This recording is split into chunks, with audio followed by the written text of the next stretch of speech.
Salve galera, estamos aqui com mais um assunto na mesa e hoje, Gi, é um tema que a galera tá agora patinando um pouco, né, para relacionar. Estamos aqui com o João Falcão, pesquisador, empreendedor, e nós vamos falar dessa relação do mercado com as universidades. É um tema para se refletir bastante. Seja bem-vindo, João.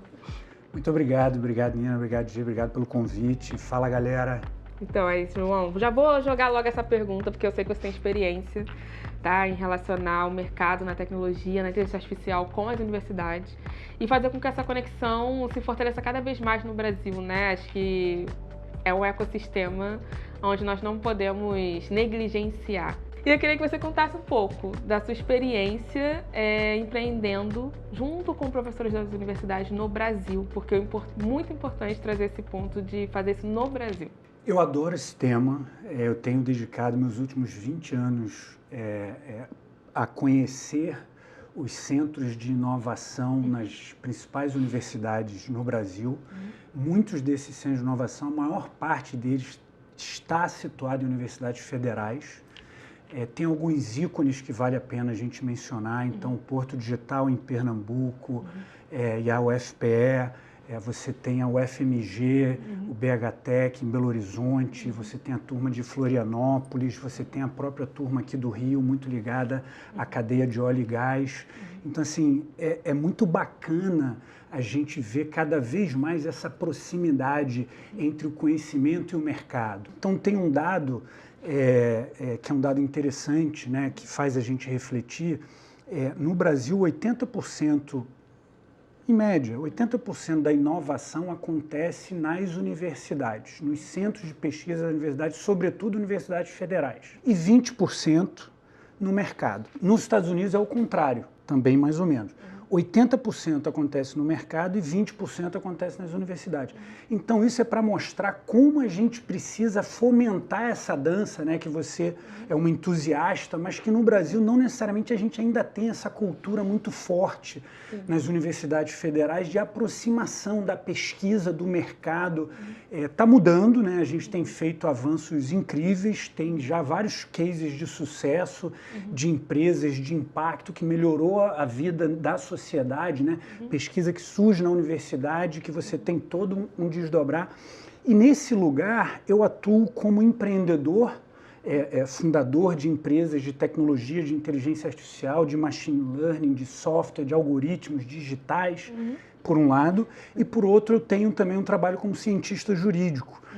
Então, eu me abracei com uma questão que é muito crítica para o desenvolvimento desse ecossistema de inovação no Brasil e nas universidades, que é o seguinte: a gente quer fazer inovação, a gente quer fazer inteligência artificial, a gente pode copiar as abordagens tecnológicas de outros lugares do mundo. A gente quer produtizar, modelar para ser escalável a plataforma, o serviço digital, a gente pode adotar outras práticas de outros lugares. A gente quer fazer a comunicação, as vendas escalar, a gente pode adotar. Mas e o direito? Se eu quero empreender hoje no Brasil, eu posso copiar o direito de outro lugar? Não. Eu preciso compreender o direito brasileiro e navegar por ele. Então, eu tenho uma pesquisa muito forte nesse lugar, que é o direito da economia do conhecimento, né? E aí a gente insere o universo digital, o universo da inteligência artificial dentro da economia do conhecimento. Eu quero aproveitar essa sua fala da economia do conhecimento e falar sobre gestão de conhecimento.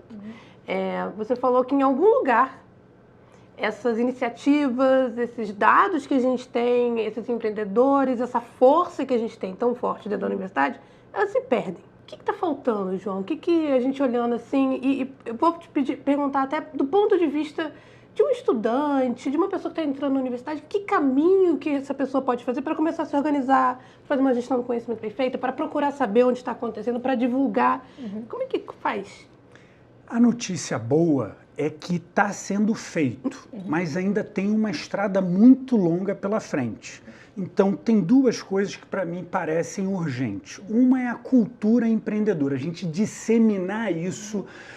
São poucos os professores eméritos, os grandes professores das grandes universidades brasileiras que têm essa veia, que têm esse viés empreendedor, capaz de disseminar dentro do universo acadêmico a cultura empreendedora. Então, eu acho que isso é algo que a gente está caminhando, mas que ainda falta. E o outro são as instituições, os arcabouços institucionais, como, por exemplo, contratos, como, por exemplo, modelos de financiamento, como, por exemplo, modelo de remuneração dos cientistas, dos pesquisadores, e aí pensar em remuneração de curto prazo, de médio prazo e de longo prazo. O que isso significa? Significa salário, bônus e participação societária em forma bastante clara. Então, por um lado, a cultura empreendedora e, por outro lado, institutos, instituições que facilitem essa alavancagem, né? Então, eu acho que é a gente tentar dar um salto e redesenhar, inovar do ponto de vista das nossas instituições, né? A gente precisa mergulhar nisso, a gente precisa, sem medo, falar sobre isso, né? Então, os processos que estão postos aí para a gente falar de inovação são processos que foram criados há tempos atrás, onde a inovação que a gente quer falar hoje não estava, né? Não se sabia. Então, não é que são processos mal feitos ou que não foram bem desenhados. Não é isso. É só a necessidade da gente, muito tranquilamente, tendo a capacidade e o conhecimento necessário, repensar essas instituições, esses processos, para fomentar a aproximação entre o conhecimento dos laboratórios e o dinheiro, o financiamento do mercado. Não, eu aproveitei aqui, peguei uma cola no celular que eu guardei, tá? Porque foi notícia recente de 2 dias atrás do MCTI, o então Ministério de Ciência e Tecnologia, né, Inovação, que você trouxe na sua fala a remuneração dos pesquisadores e dos cientistas que estão trabalhando nesses laboratórios e nesses projetos, né? E tem um esforço agora, tá, de 63 milhões foi liberado pelo MCTI para incentivar a contratação de pesquisadores nas empresas. Então, nós estamos falando de fortalecer, na verdade, a colaboração entre os laboratórios e as empresas, porque a inovação nasce nas universidades, no nosso caso, nas universidades federais e estaduais, mas fazer com que a remuneração não fique reduzida somente a bolsas. Você acha, né, dentro da sua experiência do que você trouxe até aqui, você acha que esse incentivo vindo do governo nesse momento é um diferencial? Fortalece o que está sendo feito? Acelera para a etapa que nós precisamos, ou para o estágio que nós precisamos estar enquanto país, para realmente acelerar essa relação mercado e universidade? Colinha boa essa porque você tocou em vários pontos aí super importantes. Então, uma delas é a postura do cientista acadêmico das universidades e que às vezes preferem bolsa do que se relacionar com outros mecanismos do mercado. Então, tem esse lado. E aí eu acho que a gente não tem que colocar um ou outro, ou um contra o outro. Eu acho que é ter um portfólio de opções, né? Olha, você tem aqui a bolsa, você tem aqui a remuneração bônus, você tem aqui a remuneração de participação societária, você tem aqui part-time, você tem aqui, etc. Então, a gente ter essas opções e oferecer aos pesquisadores, às universidades e às empresas esse portfólio. Depois você tocou no ponto do investimento, né? Então, investimento para a inovação brasileira. Eu acredito muito no investimento na inovação brasileira, eu acredito muito na ciência brasileira. Eu percebo que cada vez mais o mundo vai numa direção onde a ciência brasileira tem muito a contribuir, que é uma direção que requer criatividade, que requer uma multidisciplinariedade, que requer um sincretismo, uma miscigenação. E o caminhar da evolução das inovações no mundo, eu vejo que o papel do cientista brasileiro, comparando com outros cientistas no mundo, se a gente puder ter esse olhar, eu acho que só se fortalece. Então, eu acredito muito em a gente investir, seja investimento público, seja investimento privado, seja investimento do terceiro setor. Eu acho que é muito válido, a gente tem muito a contribuir daqui para o mundo. Não só daqui para aqui, mas daqui para o mundo. E você tocou também na questão do Ministério de Ciência, Inovação e Tecnologia. eu tenho acompanhado de perto essa gestão do Ministério em si, tenho alguma relação com as pessoas que estão desenhando essas políticas, foram colegas do Porto Digital, nós fomos gestores no Porto Digital em Pernambuco, e acho muito acertada. Acho muito acertado a gente, enquanto fomento público, estimular essa aproximação. E aí você colocou que isso está se dando com base em bolsas, né? Isso, é o edital, que eles vão abrir, aí vai passar a seleção, mas já de ter o edital e ter a seleção das empresas e ter a seleção dos cientistas, essa diversidade de remuneração. Então, por trás disso, ou antes disso, veio o tal do marco legal das empresas e startups, né?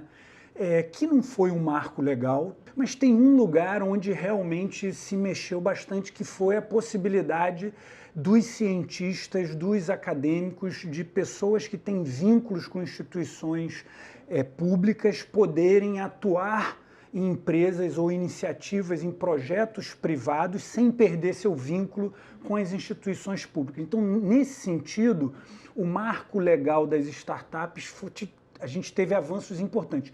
E aí eu acho que essa política do Ministério vem para dar mais um passo nessa direção, de fomentar essa aproximação entre universidade e empresa. E aí eu acho que isso tem que estar desenhado a partir de contrapartidas, né? Com base em contrapartidas das empresas ou das iniciativas dos quais esses pesquisadores vão participar. Então, dá uma olhada no edital, tenho certeza que tem essa troca, eu acho que é o governo, é o Ministério, e é saudável que o mercado também mostre desejo e interesse nesse tipo de investimento, criando novos mecanismos que possam ser complementados a esse.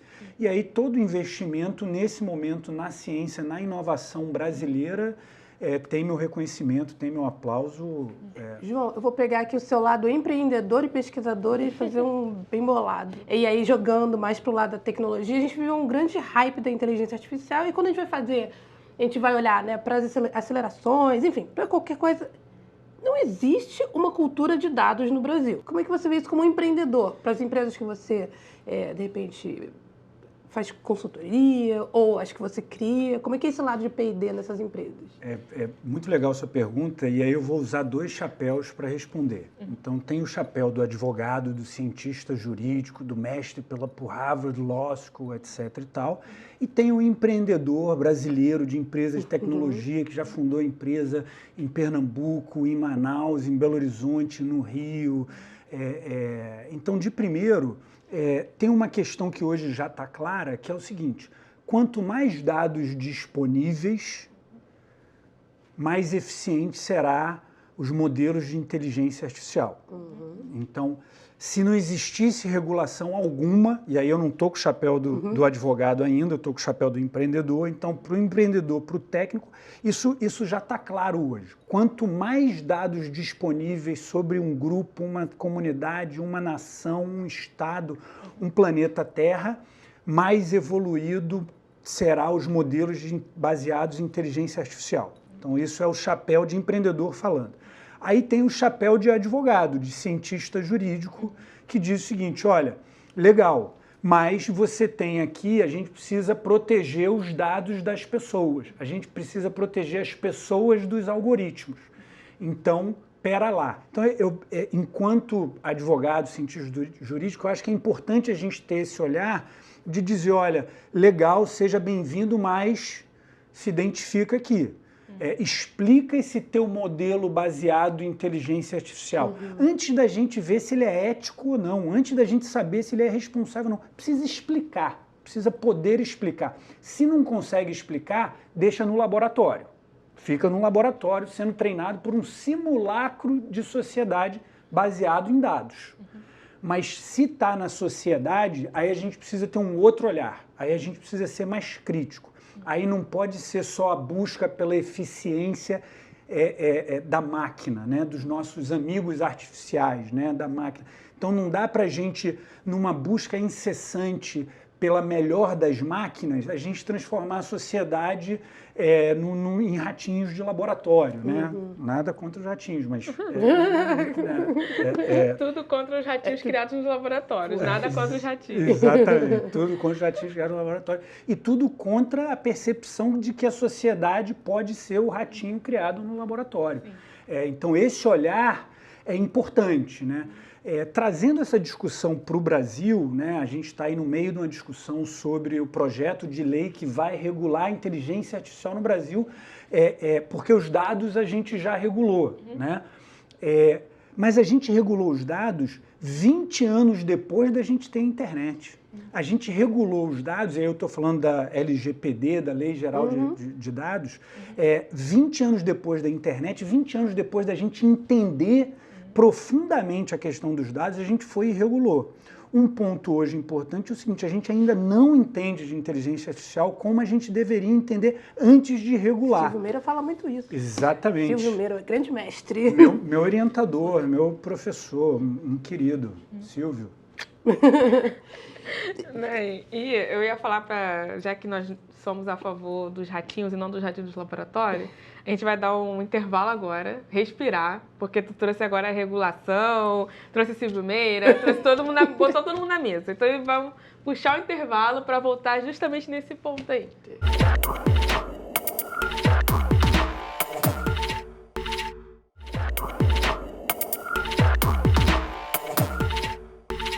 Salve, galera! Voltamos aqui depois de botar tudo na mesa, né, Gi? Todos os assuntos. O João trouxe vários assuntos, só que nós vamos pescar alguns aqui agora para uma imagem da importância das pessoas entenderem o que é inteligência artificial, ou pelo menos compreender como que o conceito está sendo trabalhado nesse momento, né? E essa imagem que acho que representa bastante do que nós estamos conversando. Eu queria que você trouxesse um pouco de como que você está trabalhando nessa conceituação aí na sua pesquisa, no doutorado, como que você relaciona todos esses níveis aí. Explicar de uma forma também acessível para a galera de casa e para a galera que vai ler a sua tese daqui a pouco.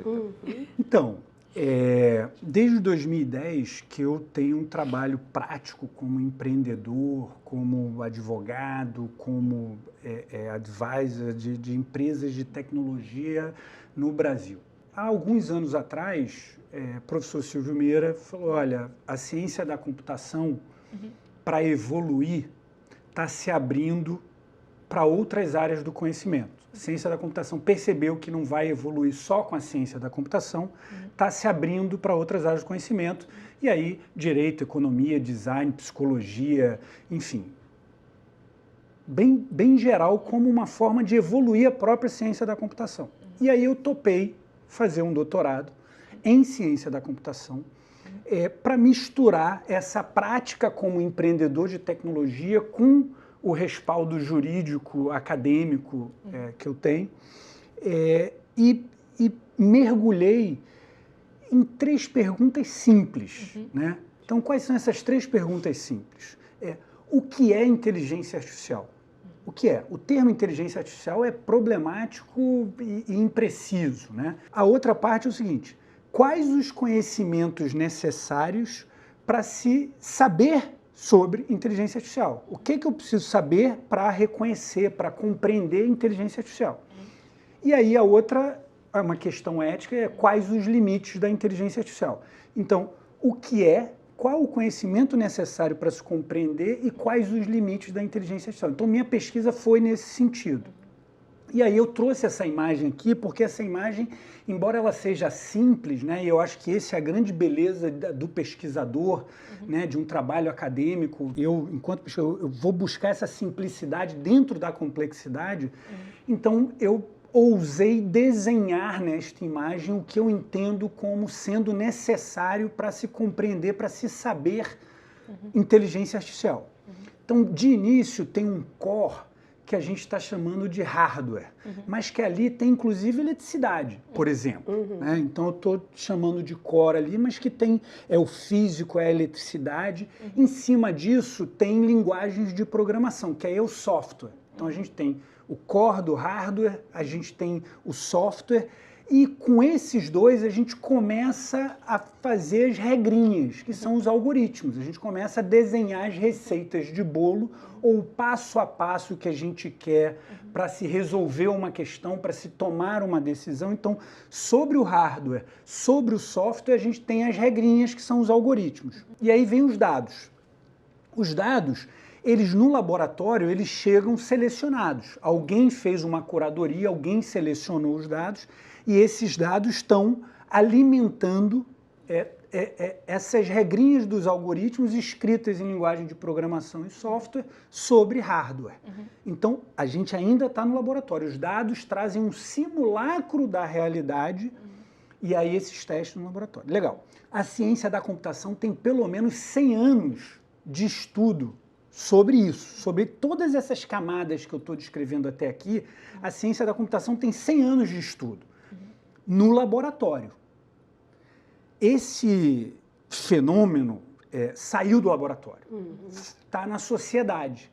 E na sociedade ele se abraça com todos os problemas da sociedade.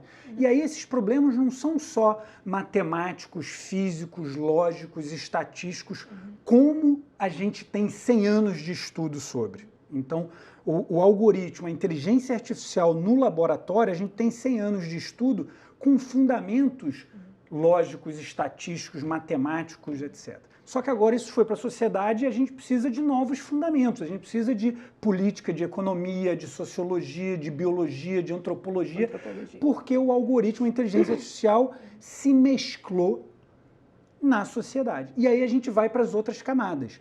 Então ali a camada de dados é a camada onde a gente começa a se transformar em algo para além do laboratório. E aí tem as interfaces. A interface é o que determina como que a sociedade do usuário vai se relacionar com tudo isso que a gente descreveu. Então, a interface determina o que pode e o que não pode, o que para onde vai e para onde não vai, nessa interação com a sociedade. E aí você tem a sociedade propriamente dito, você tem grupos, comunidades, pessoas, usuários. É nesse momento que entra a sociedade com interface que o algoritmo de inteligência artificial ele deixa de ser o que Turing, o que Markov, o que os grandes cientistas da computação mundo afora definiram. Então o que a gente está propondo é o seguinte, isso que está hoje na sociedade não dá mais para definir como se define há 100 anos. A gente precisa ter um outro olhar sobre isso e esse olhar envolve, por exemplo, a sociedade, a capacidade da sociedade reprogramar o próprio algoritmo, a própria inteligência artificial. E aí vira uma outra coisa. No momento que a sociedade passa a ser um agente, não só um usuário, ela está na própria definição do algoritmo da inteligência artificial. Então, esse é um resumo muito rápido assim, do que a gente entende como sendo necessário para se compreender, para se saber, para se reconhecer a inteligência artificial no mundo. Quando a gente olha para essa imagem, a gente consegue ver ali também as relações de poder. Você acha que uma inversão de trazer, por exemplo, a sociedade como centro, a gente começaria a ver mudanças, as mudanças que a gente quer tanto, de ética, de fazer uma disrupção mesmo nesse centro, né? Porque as relações de poder estão aí. Talvez por isso que a gente ainda tenha tantos problemas. A questão não é simples. Não. O que a gente propõe, assim, é fazer análise do uso. Então, o que interessa não é a inteligência artificial. Isso. O que interessa é o uso que se dá à inteligência artificial. A partir do uso, você consegue mapear cadeia de responsabilidade, você consegue mapear cadeia produtiva, você consegue mapear... E aí, quando eu falo a sociedade como parte integrante disso, a gente sai daquele olhar de que está aqui o algoritmo, é uma ferramenta, está aqui a sociedade. Não, isso vira uma coisa só e o uso determina, inclusive, se o usuário tem corresponsabilidade pelo resultado que o algoritmo está oferecendo para ele e para os demais. Então, é uma visão complexa, é uma visão não matemática, é uma visão sociológica sobre o algoritmo que expande o conhecimento do reino dos algoritmos para a gente falar. E eu conversei com muitos cientistas clássicos, desenvolvedores dos mais experts no Brasil, e como até aqui, até muito recentemente, não fazia parte da área de algoritmos, não fazia parte os impactos e consequências no mundo. Então, por exemplo, os algoritmos de rede social, os algoritmos de recomendação em redes sociais, são algoritmos que unem atividade e comportamento similar. Sob o aspecto dos 100 anos de estudo que a gente tem da ciência da computação, esses algoritmos, que hoje já se sabe, gerou polarização, gerou fake news, gerou radicalização, do ponto de vista clássico da ciência da computação, são algoritmos considerados eficientes. Exato. Então, assim, eu acho que a gente está faltando conceitos, está faltando construtos, está faltando linguagem para a gente falar desse algoritmo que não é mais um algoritmo eficiente, não pode ser considerado no laboratório, talvez, mas quando vem para a sociedade e causa os impactos e as consequências, eu acho complicado a gente ainda assim definir como algoritmos eficientes. Eu colocaria como algoritmos que precisam ser revistos. Não, eu gostei dessa pergunta da Gi, das relações de poder, porque provoca até mesmo quem está na área, né, construindo, pensando. Mas eu queria que você falasse um pouco da formação. Como tem sido essa experiência de entrar em contato com os cientistas e a computação clássica, que não é a computação que está em contato com a sociedade hoje? Eu arrisco dizer que não é a computação que está em contato com a sociedade há muito tempo. Eu realmente consigo ver não só hoje, estando no doutorado de ciência da computação, como faz falta um olhar humano, sociológico, antropológico, biológico, sobre os impactos e consequências da ciência da computação, dos algoritmos, da inteligência artificial no mundo, como também falta nas ciências sociais, humanas e biológicas um conhecimento sobre matemática, física, lógica, que são os fundamentos dos algoritmos, que são os fundamentos da ciência da computação. Então, tendo vivido esses dois lados, talvez sendo a primeira geração com oportunidade de viver esses dois lados, sem esses dois lados ainda não se comunicando como deveria, que deve ser profundamente... Eu não gosto nem de pensar em dois, né? Eu acho que tem que ser um. Eu acho que a gente mudar e fazer com que essa abordagem, pelo menos do ponto de vista da educação, possa ser cada vez mais uma só. Tenho muita clareza de como é grande a lacuna de conhecimento, tanto de um lado quanto de outro. João, isso estaria um assunto para mais 3 episódios. A gente queria agradecer muito a sua presença. Foi muito bom te ouvir. E fica a provocação também para a galera de casa, para repensar novas maneiras, para tentar entender o que é inteligência artificial, né? Foi incrível, gratíssimo. Obrigada.